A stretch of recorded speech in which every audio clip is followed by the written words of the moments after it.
Um dia cinza, mas muito calor humano. Gente, primeiro eu quero dizer para vocês o seguinte, ó. Tem um grupo que se instalou aqui, se chama Conferência de Contas da OAB São Paulo. Ele é encabeçado por uma doutora fantástica, ela chama Cleonice Moura. Depois tem a Majô, tem a Alessandra, tem a Marisa, tem a Maria, tem a Majô, tem gente, tem muita gente especializada aqui que quer discutir assuntos relacionados com a OAB e quem sabe também com o problema que a gente está passando com os que se formaram e não conseguem o diploma da ordem, o exame da ordem, uma série de discussões. Na verdade, eles querem analisar e verificar toda a situação da OAB em São Paulo e tentar melhorar esse tipo de coisa. Ou até se apresentar para ajudar, colaborar ou administrar a ordem que a gente acha que está tão distante da gente.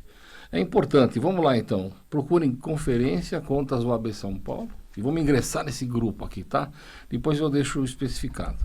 Bom, gente, primeira coisa que a gente está notando aqui, nós notamos que o Bolsonaro, um dia desse, ele falou assim que se os estados baixarem, tirarem os impostos da gasolina, a federação, eles lá também tiram deles.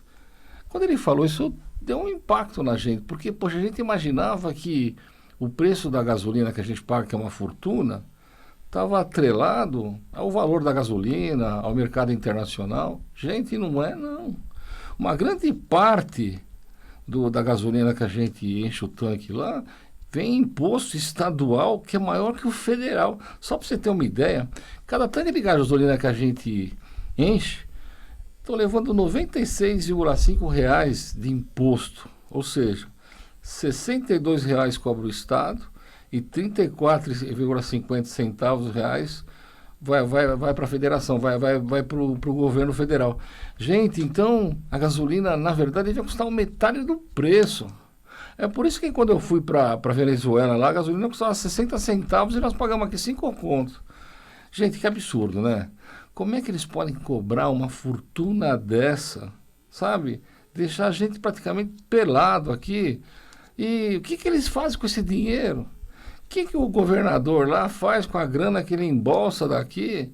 A gente vê que nós estamos dentro d'água, num piscinão, São Paulo da Garoa. Todo mundo sabe que aqui embaixo é um brejo só. E os caras não fazem nada pra gente, nada. E cobra imposto de remédio. Vocês notaram como nós estamos passando, que situação? Você vai comprar um remédio da farmácia, tem... Agora, antigamente era bar, agora tem uma farmácia em cada lugar. Às vezes tem duas no mesmo lugar, porque está dando um lucro desgraçado. Você vai lá, qualquer coisa é 100 conto. Imposto é uma fortuna. Depois vai comprar material escolar, outro. Vai comprar água. Vamos imaginar o Rio de Janeiro lá, que eles estão mandando pro povo água com merda e com mijo, né? Vocês sabem disso, né? Lá você vai comprar uma água mineral, paga uma fortuna de imposto, uma água assim que devia ser praticamente de graça. E eu pergunto para vocês, o Bolsonaro tem boa vontade, ele quer baixar, mas os governadores não querem. O que esses governadores estão fazendo? Pelo menos aqui de São Paulo não está fazendo nada. E o prefeito? Pior ainda. Então eu fico pensando assim, como é que vai sair da gente aqui? Tudo a gente paga imposto, até para respirar. Não é normal o que está acontecendo com a gente. Gente, nós temos que fazer um exame de consciência e ver o que está acontecendo. Outra coisa. Segunda-feira ninguém pôde trabalhar, né? Estava tudo parado, tudo fechado. Todo mundo num piscinão. Aí vem a informação que o prefeito não gastou o dinheiro que ele previu para fazer obras, para impedir essa grande acúmulo de água. Tá certo que choveu mais do que esperado, mas e daí? Todo ano tem enchente, todo ano tem gente desesperada, agora foi pior. Cadê o investimento nisso? E o governo do estado, o que está fazendo? Por que não arrumou, assoerou o Tietê até hoje? Tem 200 anos que está para limpar esse rio. Por que não previu uma situação dessa? Então nós estamos dentro d'água. Então é o seguinte, tem muita gente perguntando para mim, adianta entrar com ação? Só se for Deus que vai pagar aqui, porque esses caras não vão pagar nada. Você vai entrar com o quê? Vai falar que encheu de água a tua casa lá? Para quem? Contra quem isso daí? Tá certo que a gente vê que é mazela da prefeitura, é mazela do governo do estado, mas ninguém vai ser responsável. Vamos atribuir o caso a fatores naturais. Mas, na verdade, a responsabilidade aqui é deles. Agora, se você pegou e colocou no estacionamento, pagou, tem seguro, é evidente que você perdeu o carro lá dentro, você tem que pagar. Se você comprou um prédio, ela está pagando ainda, ou comprou um prédio novo lá e colocou o carro lá embaixo e encheu de água, quem construiu o prédio tem de repor o dinheiro do carro teu. Claro, ele construiu e não previu que podia entrar água. Por que ele não fez as garagens altas? Por que ele não teve bomba de sucção? Por que ele não previu uma situação dessa? E está ocorrendo de monte, eu já vi um monte de carro boiando. Essas responsabilidades dá para buscar, sim, sem problema nenhum. Um dia desse eu tive um caso que a companhia de energia elétrica, ela cortou a luz de um prédio inteiro e chegou um velhinho lá e precisava pegar o remédio no 10º andar, ele precisava tomar naquela hora, ele subiu, morreu na escada e a companhia foi condenada a pagar uma indenização, justamente porque como é que ele corta a luz lá de um prédio inteiro sem comunicar, sem prévio aviso? É evidente que tem responsabilidade. Então, gente, a preocupação da gente aqui é o seguinte, ó, dentro d'água, quem paga o prejuízo? A gente tem de escolher de verdade pessoas para administrar o governo do estado, o município, gente que realmente esteja preocupada com São Paulo. Não que esteja preocupado em ser estrela, ser presidente da República e praticamente não fazer nada. Se vocês olham as nossas ruas, está cheio de buraco. Se vê na cara que eles não investiram em colocar asfalto, em tapar os buracos. Aquilo está um lixo. Então, o que está acontecendo com a gente? Aí você nota que a prefeitura, ela cobra o imposto e ela vai mais além. Ela vai, executa você e ainda protesta. E os juízes aceitam. Mas agora, quando você vai cobrar da prefeitura lá por ter quebrado o teu carro lá dentro de um buraco, você leva 20 anos para receber. Então, a diferença entre como recebe a prefeitura, eles podem protestar, e a gente que fica numa situação desgraçada e às vezes desiste de entrar com a ação porque quem vai receber o dinheiro é os nossos netos, através de precatórios que levam uma infinidade de tempo e são pagos assim diante de aconchavos que só paga mesmo quando não tiver mais jeito, depois de 20, 25 anos. Às vezes nem passa para a gente, passa para os netos da gente. É muito triste. Gente, então, passando desses assuntos temerários, eu quero dizer para vocês o seguinte, ó. A gente viu que o Bolsonaro mandou buscar aquela turma lá na China, né? Ele fez muito bem, ele trouxe lá os brasileiros, resgatou. Vamos orar para essa gente não ter pela a moléstia e nem passar para todo mundo, né? Por isso que eles estão lá de quarentena. Quero dar os parabéns também para os pilotos, pelos policiais que foram juntos, foram buscar e eles colocaram a sua vida em risco também. Porque se eles foram lá para retirar, eles também assumiram o risco de pegar essas doenças contagiosas. São verdadeiros heróis e merecem ter o reconhecimento de todos nós, como eu estou tendo aqui agora. Agora vamos lá. Tem uma senhora aqui, ela se chama Loren. Loren, o nome dela inteiro é Lorenzetti. E ela está desesperada aqui porque ela disse que ela não aguenta mais esse nome aqui. Todo mundo brinca com ela, fala que ela é chuveiro. E mesmo ela tendo a idade de 50 anos, ela quer saber se ela pode mudar o nome dela. Ela falou que ela não gosta do nome, não gosta quando usa, tem vergonha quando chama, quando vai no médico, que chama o Lorenzetti, começa a gozar ela. O que ela tem de fazer? Olha, dona Loren, a impressão que dá é que a senhora gosta de se chamar de Loren, né? É caso típico de retificação de assento. Tem que pegar, constituir um advogado e informar para o juiz que o nome que deram para a senhora não condiz com a realidade. E que a senhora tem problemas com ele, tanto que chega a ter até de ordem psicológica. E que a senhora atura esse nome. O fato da senhora ter 50 anos não quer dizer que a senhora pode mudar de nome, não. Aí o juiz vai pedir uma certidãozinha para verificar se a senhora não tem processo, se a senhora não está querendo mudar de nome por outra atitude, e vai deferir a mudança de nome. Então a senhora vai receber um ofício, vai levar esse ofício no cartório de registro civil que a senhora nasceu ou casou, eles vão retificar o nome da senhora. Mas não precisa trocar direto os documentos, não. A gente sabe que a identidade se troca a cada 10 anos. Então, quando a senhora for trocar de novo, a senhora pega e já mostra a nova certidão de nascimento, lá com a retificação, ele já põe o nome novo.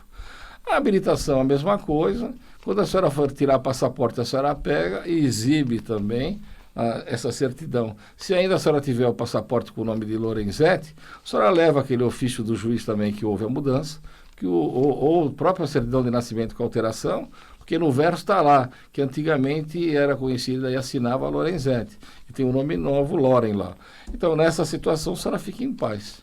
Então, é um negócio fácil, não é difícil. Se a senhora não tiver condições financeiras, procura a Avenida Liberdade, número 32, Justiça Gratuita, ou qualquer advogado do Estado que se encontre perto do fórum da senhora.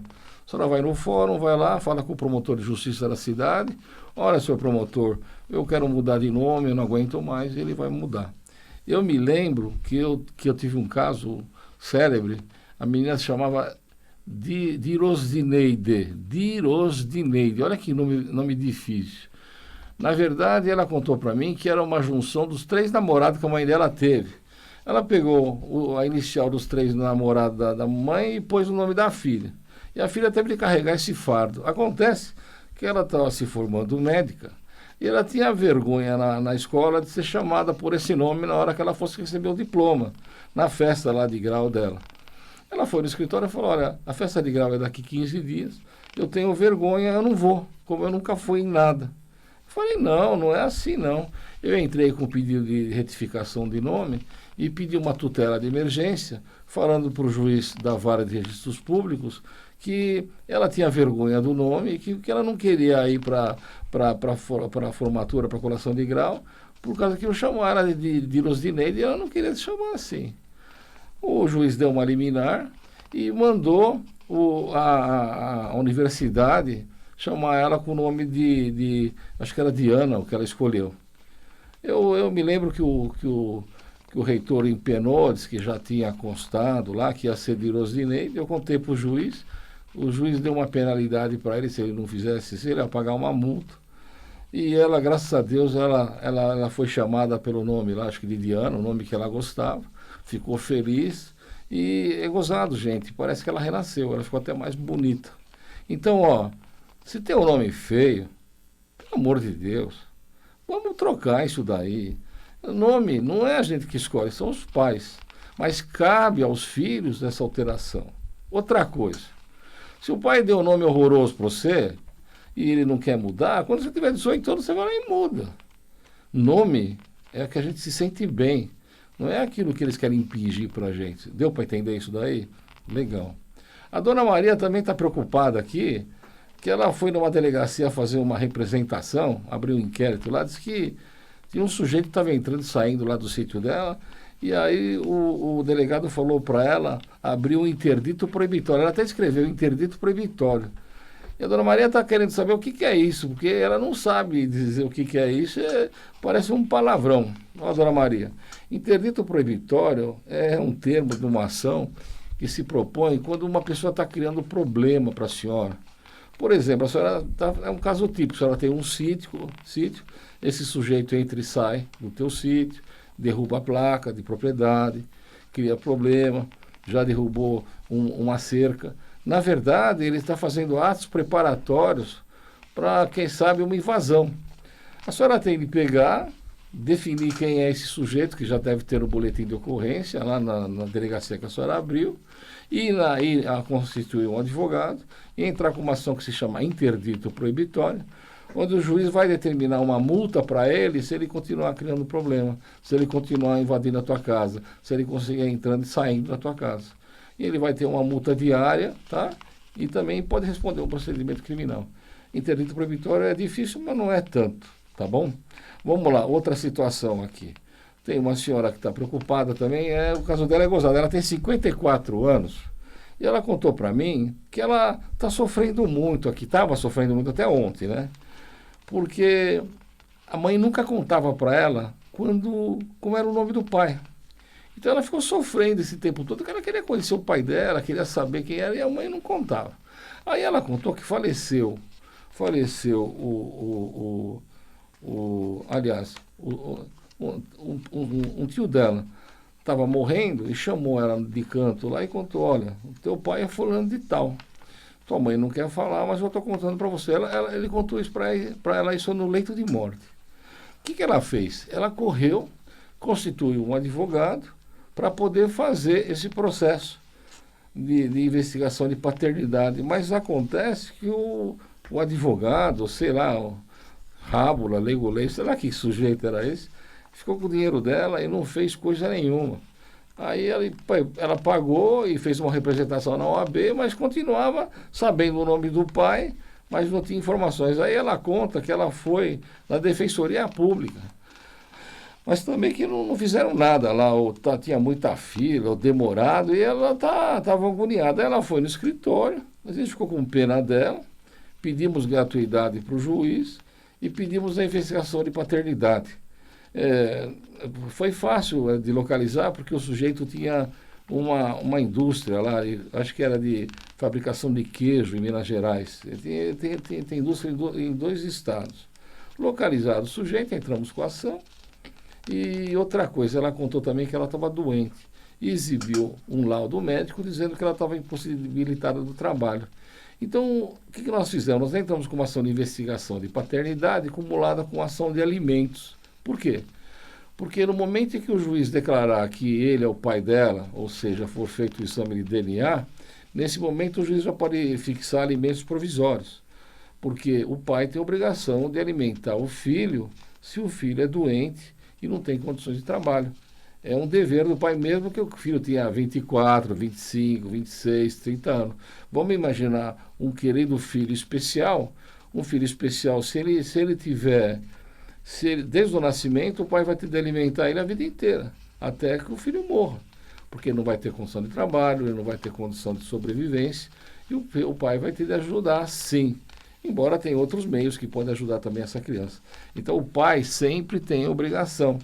Não quer dizer que a obrigação do pai é alimentos plenos até os 18 anos e depois até os 24 seriam parciais para ajudar ele a estudar ou fazer faculdade. Na verdade, o pai tem a obrigação de alimentar os filhos se os filhos estão doentes. E essa obrigação persiste até que o filho fique bem ou venha a falecer. Isso é importante também. E outra coisa, eu recomendo que faça a investigação de paternidade cumulada com alimentos, porque se você não fizer assim, quando um processo desse pode demorar 4 ou 5 anos, e aí você vai pedir alimentos só a partir do momento que for declarado pai.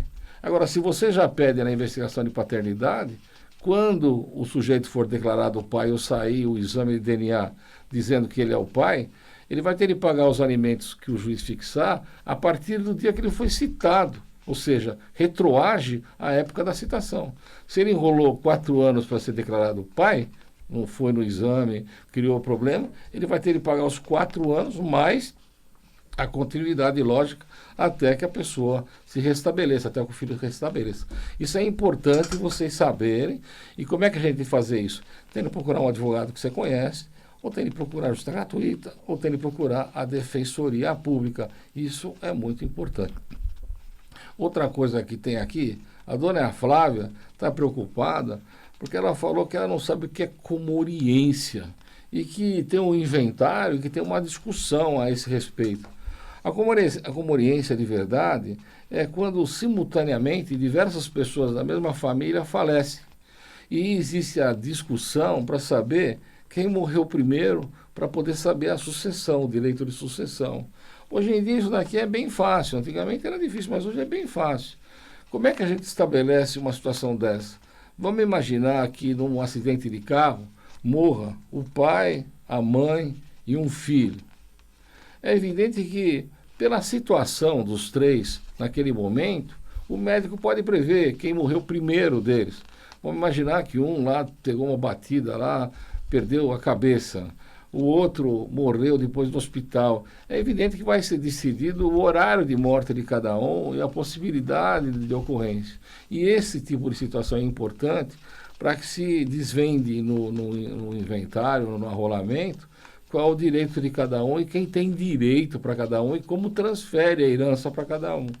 Mas isso daqui qualquer bom advogado conhece e sabe fazer. Então a senhora já sabe que seria uma simultaneidade de fatos diante de causa-morte de vários membros da família. Pode acontecer isso aí por raio, pode ser cair lá um prédio, um incêndio, um acidente de carro ou uma situação semelhante. O que não pode, gente, é a gente ficar de boca aberta e tem que ser solucionado. Se houver divergência nos atestados de óbito, o juiz vai ter que determinar a investigação da comoriência e vai definir nos atestados horários de morte presumidos lá para poder definir. Então, gente, isso é importante. Mais uma coisa que eu quero lembrar para vocês. Testamento. O que é testamento? Testamento é a vontade da pessoa que vai morrer em deixar algum bem para alguém. Então vamos imaginar o seguinte, você tem o teu pai lá e vocês têm 3 filhos e nesses 3 filhos o pai entende que quer deixar uma parte também, digamos, uma grande amiga dele, uma pessoa que ele gosta. Ele pode fazer, sim, mas ele só pode doar a metade da metade do que ele quer, pode testar, a metade da metade. Se ele passar desse nível, é nulo o testamento ou é nulo esse percentual. Então, toda vez que existe um testamento, que ele se encontra no colégio notorial e é fácil tirar uma certidão lá, você vai verificar no testamento o que ele fez, qual é a pretensão dele, quanto ele determinou. Se porventura o valor que ele está determinando é maior do que ele podia, ou seja, está prejudicando os irmãos, é evidente que pode-se pedir anulação. Outra coisa importante também é o seguinte, tem muito caso de pai que dá tudo para um filho só em prejuízo dos outros irmãos. Isso é passível de anulação, se for de uma doação de imediato, mas ao mesmo tempo, se um filho recebeu demais, os outros podem exigir a parte deles quando o pai morrer.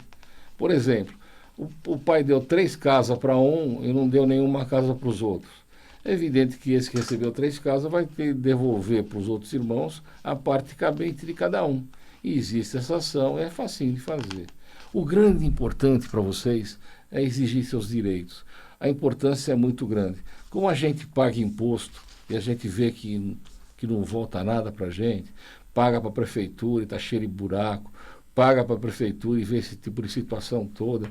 Então, nós temos de pegar, na verdade, escolher um prefeito decente que se preocupe com a gente e não tem interesse dele. Quando a gente procura um governador, precisa ser um patriota, um cara que de verdade mude todo o esquema e queira fazer alguma coisa de bom para a gente e não só ficar prometendo. Vamos imaginar, gente, um prefeito digno que investe tudo que a gente paga para ele, essas ruas iam ficar uma maravilha, a gente teria condições de sobrevivência e não como nós estamos agora. E um prefeito igual. Outra coisa, cobrar imposto da gasolina. Poxa, se baixasse pela metade do preço, quanta coisa boa ia acontecer, quanta maravilha ia acontecer, como a gente podia trabalhar, como ia cair o preço de tudo. E a gente vê que eles estão interessados simplesmente em manter essas fortunas, só que eles não devolvem para o povo. É uma tristeza. Um abraço para todo mundo e até quarta-feira. Fiquem com Deus.